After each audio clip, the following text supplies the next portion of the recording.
leave that to him. Our next speaker is, I mentioned how unwise some of the choices made by the News of the World and people they harassed were. Our next speaker is somebody who gave some of the most distressing and appalling evidence to the Leveson inquiry. Her story, and you probably know Jackie Haines from her time as a Crimewatch presenter. Her story of harassment, of surveillance and harassment, is hair-raising. I will pass you over to her now, and she perhaps will give you a little insight into what she's been through.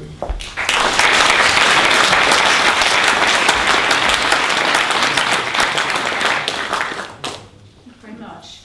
I was tempted just to read out my Leveson statement as Rebecca's horse story got far more coverage, and I'm not sure how many people actually got around to hearing me, but there you go.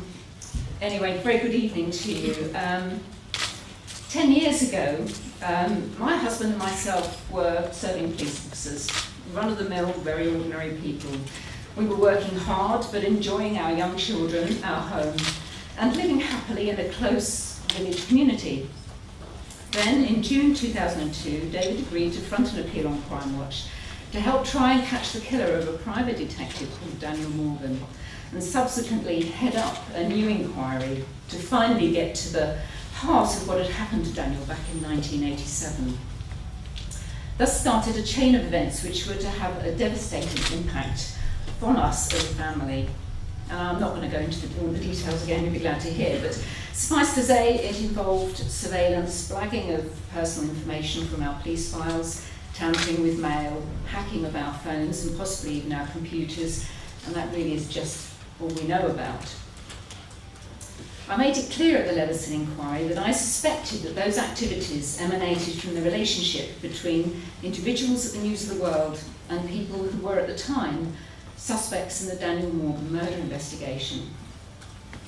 I am still looking forward to hearing the results of the current Metropolitan Police investigation, not only into those events, but also into the reasons why that no action was taken back in 2002, and whether there was in fact a cover-up. So how does a respected national media, I use the word respected loosely in this field, national media organisation create an environment where this sort of activity could take place? It's been said on many occasions recently that the events being discussed of 10 years ago have no relevance to the here and now, or even the future. Well, with due respect, all the historical events, as with all the historical events, if we don't learn the lessons, they may well repeat themselves. So what could have happened? For me, as almost an innocent bystander at the sidelines of both the select committee hearings and the Leveson inquiry, listening to endless stories of the culture of bullying, exploitation and malpractice, I also heard a new phrase being coined, well it was new to me anyway, which has a resonance: willful blindness. Did the management know what their staff were up to and just choose to turn a blind eye? And if so, at what level and when did it stop being knowledge and become that willful blindness? Was it for reasons of plausible deniability later on? Who knows? And I do hope that at least at the end of the Leveson inquiry we'll get closer to the truth of that. What is clear that is one of the underlying causes of all this mayhem is the development of over-close relationships between certain senior politicians, a few senior police officers and some of the press. Anxious to court good relations with the print media, those politicians and senior police officers have in fact created a monster, or indeed monsters.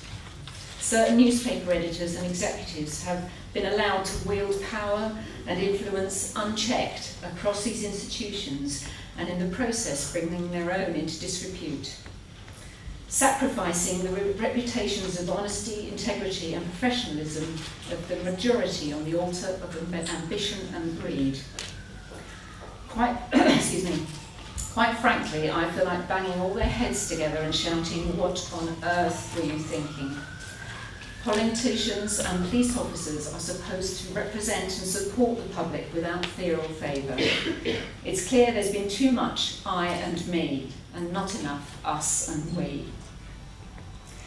Returning to my personal situation and the last 10 difficult years, with more to come, unfortunately, as some of you know, being a police officer doesn't stop you being human. You excuse me, learn to control your emotions, but that doesn't stop you having them. We were just as entitled to lead our lives unhindered as the next person. We've done nothing wrong. Oops.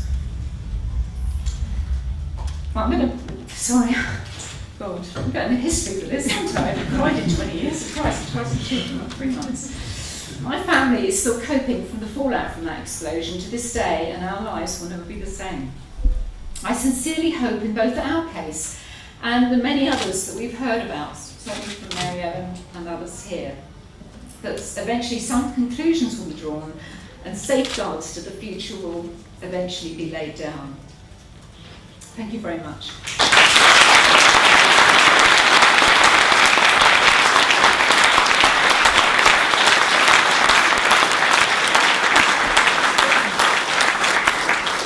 Thank you very much, Jackie. It's sometimes